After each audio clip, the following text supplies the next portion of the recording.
नमस्कार, मैं ज्योतिषाचार्य अंशु वत्स हाजिर हूँ आपके सामने फिर से एक नई वीडियो और एक नया विषय लेकर। पिछली वीडियो में मैंने आपसे कैरियर से संबंधित थोड़े सामान्य से उपाय बताए थे।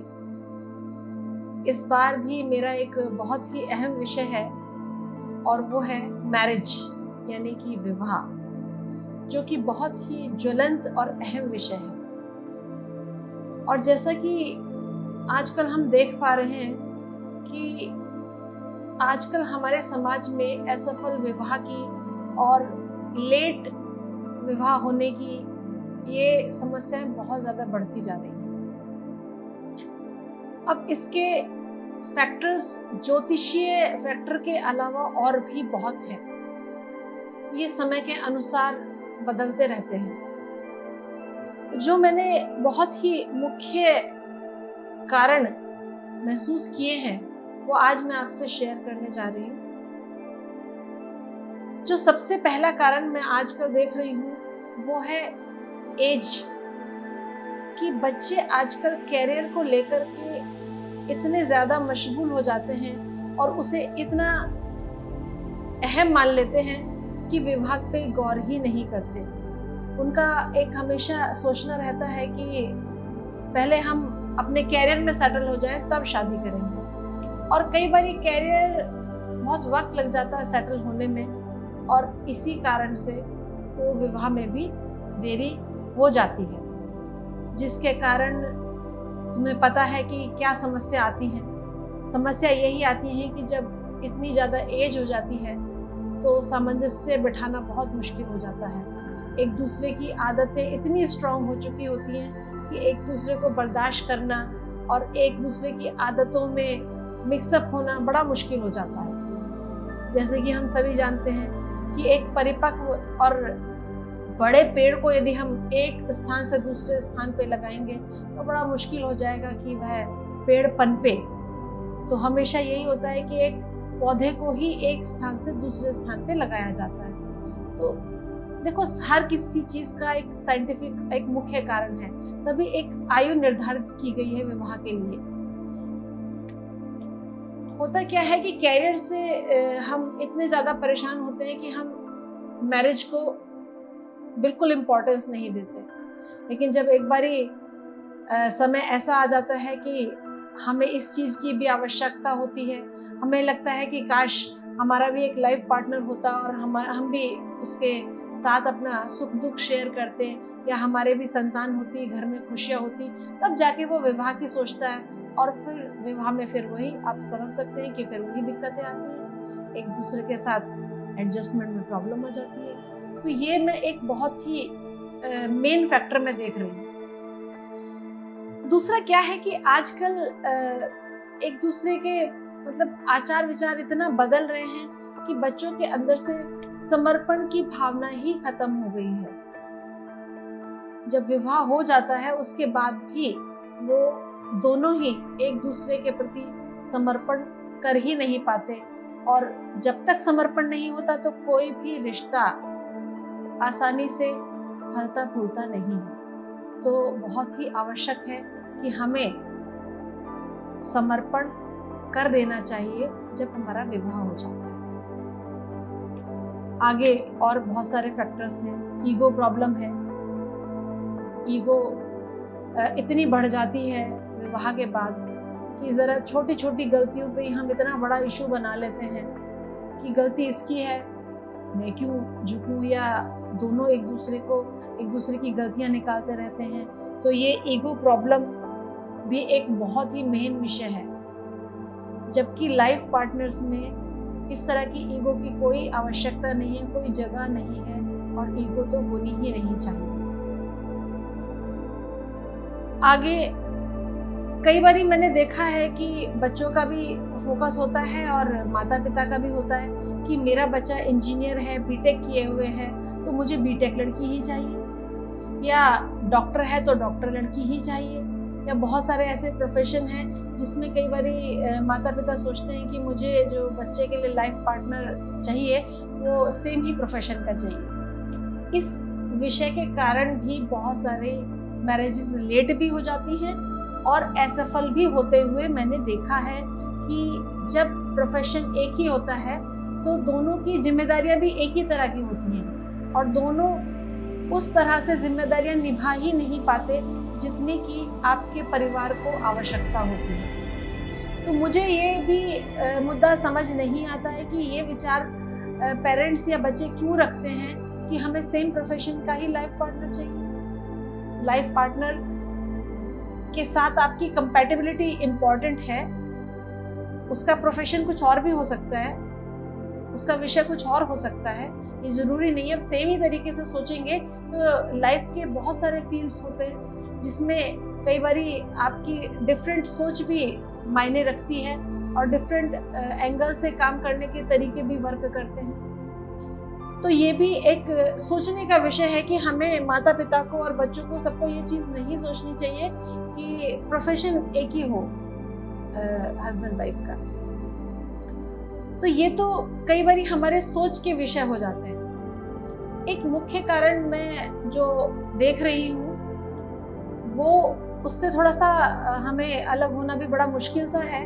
जैसा कि हम आजकल एक मशीनी युग में जी रहे हैं, चारों तरफ से मशीनों से घिरे हुए हैं और इनके नेगेटिव इफेक्ट भी हमारे मानसिक स्थिति पे, हमारी शारीरिक स्थिति पे, दोनों पे ही बहुत नेगेटिव प्रभाव डाल रहे हैं। और सबसे बड़ा तो ये उपकरण है मोबाइल, जिसके थ्रू शायद मैं आपसे बात कर रही हूँ और ये सबसे ज़्यादा नेगेटिव इम्पैक्ट जो रिश्तों पर डाल रहा है वो ये सबसे बड़ा कारण है।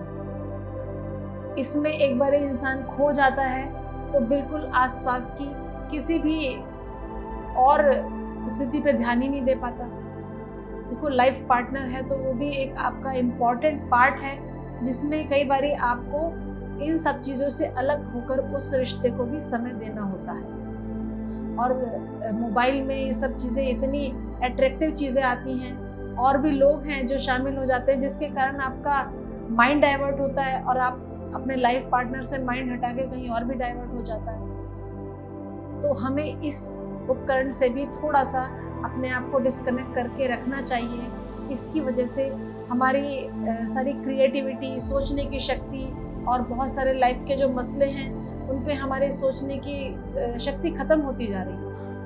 एक दूसरा कारण मैंने कई बार देखा है कि माता पिता भी एक मैरिड कपल के बहुत इम्पोर्टेंट रोल प्ले करते हैं, जहां उन्हें एक दूसरे का साथ देके उनके नए गृहस्थ जीवन को सजाने संवारने में मदद करनी चाहिए।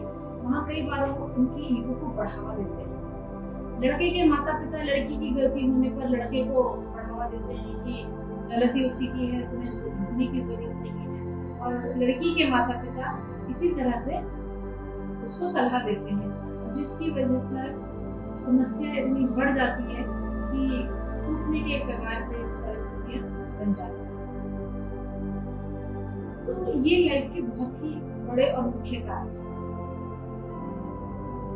बहुत से लोग मैंने देखा है कि ये ज्योतिषीय विषय को नहीं मानते, ये कुंडली मिलान के विषय को बहुत पुरानी और पुराने रीति रिवाज और मसले मानते हैं। कहते हैं कि हम इन चीज़ों को नहीं करते, इनसे कुछ नहीं होता। तो मैंने देखा है ये कारण समस्याओं, विवाह से संबंधित समस्याओं का बढ़ने का ये भी एक मुख्य कारण है। हमारा धर्म, सनातन धर्म सबसे पुराना है, हम सभी जानते हैं। हमारे यहाँ विवाह एक संस्कार के रूप में होता था और वो संस्कार की शुरुआत होती थी कुंडली मिलान से, जहाँ पे एक कपल की एक दूसरे से कंपैटिबिलिटी कैसी रहेगी ये देखा जाता है। लेकिन आजकल इस विषय पर गौर नहीं करते और कुछ समय बाद ही कई बारी ये समस्याएं उत्पन्न हो जाती हैं। जैसे कि भाग्यवश जिनकी कुंडली में सफल विवाह के योग होते हैं उन्हें बहुत ज्यादा प्रयास नहीं करने पड़ते और बहुत ही कम प्रयासों में उन्हें अच्छा जीवन साथी मिल जाता है और बहुत ज्यादा समस्याएं उनके जीवन में नहीं आती। लेकिन यदि किसी की कुंडली में थोड़े बहुत भी असफल विवाह के या मुश्किलों से विवाह संपन्न होने के या या ये कह सकते हैं कि विवाह के बाद बहुत सारी अड़चनें आने के योग होते हैं, तो उन लोगों का मिलान बहुत आवश्यक है।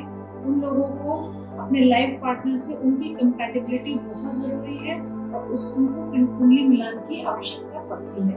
और मेरा कहने का मतलब तो ये है कि आवश्यकता सभी को पड़ती है। जिनकी में बहुत ज़्यादा आवश्यक नहीं होता उनको आसानी से काम बन जाता है, और जिनकी में आवश्यक होता है तो उनके लिए थोड़ा सा हमें इस विषय में सोचना पड़ता है कि कंपैटिबिलिटी अच्छी होनी चाहिए। अब होता क्या है, कुंडली में कोई ना कोई खराब तो पार्ट हो ही सकता है, और उसके लिए तो हमें प्रयास करना ही चाहिए कि जैसे कि हम डॉक्टर के पास जाते हैं और कोई हमें प्रॉब्लम है तो उसकी मेडिसिन हमको लेनी पड़ती है उस समस्या से छुटकारा पाने के लिए। इसी प्रकार यदि हमारी कुंडली में इस तरह के योग बनते हैं तो उसके लिए हमें प्रयास करने पड़ते हैं, और अच्छे प्रयासों के बाद हमें इन परेशानियों से कम सामना करना पड़ता है। अब इसके लिए जो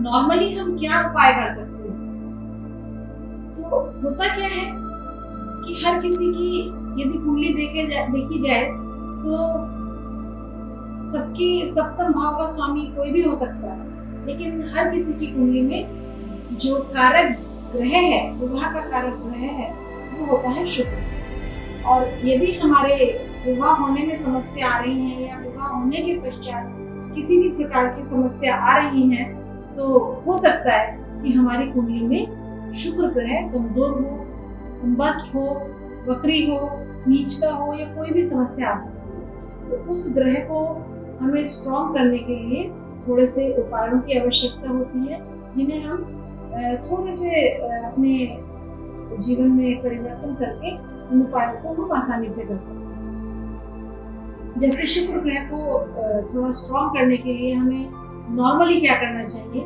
सबसे पहले शुक्र ग्रह स्ट्रॉन्ग तब होता है जब हम खुद साफ सुथरे रहते हैं, घर साफ सुथरा रखते हैं, अच्छी खुशबू का प्रयोग करते हैं, वस्त्रों को हम बार बार रिपीट नहीं करते और साफ सुथरे वस्त्र पहनते हैं, साथ ही उनमें देखते हैं कि कोई हमारा फटा पुराना कपड़ा ना हो कि हम पुराने घिसे फटे कपड़े पहनते रहते हैं, तो इससे भी हमारा शुक्र कमजोर होता है। शुक्र को मजबूत करने के लिए हमें चांदी के चीज़ों का उपयोग करना चाहिए। अपने शरीर पे चांदी का कोई भी गहना धारण करना चाहिए। चांदी के गिलास में पानी पियो या बर्तन में खाना खाओ, इस तरह से भी हम थोड़ा सा उसको स्ट्रॉन्ग कर सकते हैं। और कुछ छोटे मोटे दान करके, जैसे सफ़ेद चीज़ों के दान करके, दूध, दही, शहद, चावल, आटा इत्यादि, इनका भी दान करके हम शुक्र ग्रह को मजबूत बना सकते हैं। एक छोटा सा प्रयोग है, जैसे चांदी का सिक्का गंगा जल में डाल के हम घर में रख सकते हैं, तो इससे भी शुक्र ग्रह मजबूत होगा। हमें लक्ष्मी जी की उपासना करनी चाहिए। लक्ष्मी जी की पूजा करते हुए हमें ओम श्रीम का मंत्र का उच्चारण करें तो शुक्र ग्रह मजबूत होगा। जिनके विवाह नहीं हो पा रहे हैं या विवाह के बाद कोई समस्या आ रही है, स्पेशली पुरुषों के लिए है ये, और स्त्रियों के लिए भी हो सकता है शुक्र का भी ग्रह कमजोर होने की समस्या के कारण विवाह में प्रॉब्लम आ सकती है, लेकिन उनके लिए मुख्य ग्रह बृहस्पति, विवाह के बाद सफल विवाह के लिए बृहस्पति का मजबूत होना आवश्यक है। तो उनको स्पेशली बृहस्पति को मजबूत करना आवश्यक है। उसके लिए हमें क्या करना होगा, जैसे बृहस्पतिवार का हम व्रत रख सकते हैं, विष्णु भगवान की आराधना करना इसमें उपयोगी रहता है। ओम नमो भगवते वासुदेवाय मंत्र का उच्चारण हम जितना हो सके उतना हमें करना चाहिए। बृहस्पतिवार को दिन हमें पीली चीज़ों का दान करना चाहिए, और सोने का गहना हम पहनेंगे तो हमारे लिए अच्छा रहेगा। और अपने बृहस्पति को मजबूत करने के लिए एक बहुत ही अच्छा उपाय है जो हमें अपने जीवन में हर किसी को शामिल करना चाहिए। हमें अपने बड़ों का सम्मान सदैव करना चाहिए, अपने गुरुओं का। हमें कभी भी, कई बार हमारे मन में आ जाता है, यदि हम किसी बड़े की कोई कमी देख लेते हैं तो हम उसे ये सोचते हैं कि इसके अंदर तो ये कमी है, इसका हमें सम्मान क्यों करें हम। लेकिन ऐसा नहीं है, हम दूसरों की कमी ना देख करके हम अपनी ही आदतों में हमें ये चीज़ अंदर लानी चाहिए कि हमें सदैव ही अपने बड़ों का सम्मान करना है। बृहस्पति जीव का कारक होते हैं, तो हमें कभी भी पेड़ पौधों से छोटी छोटी कोकलें इनको नहीं तोड़ना चाहिए। स्पेशली बृहस्पतिवार के दिन कोई जीव, जैसे छोटे मोटे जीव होते हैं, कीड़े मकोड़े, उनकी हत्या नहीं करनी चाहिए। थोड़ा इस चीज़ का विशेष ध्यान दें। तो इस तरीके से हमारे छोटी छोटी आदतों में यदि इस तरह का परिवर्तन होगा तो हमारी ये ग्रह मजबूत होंगे।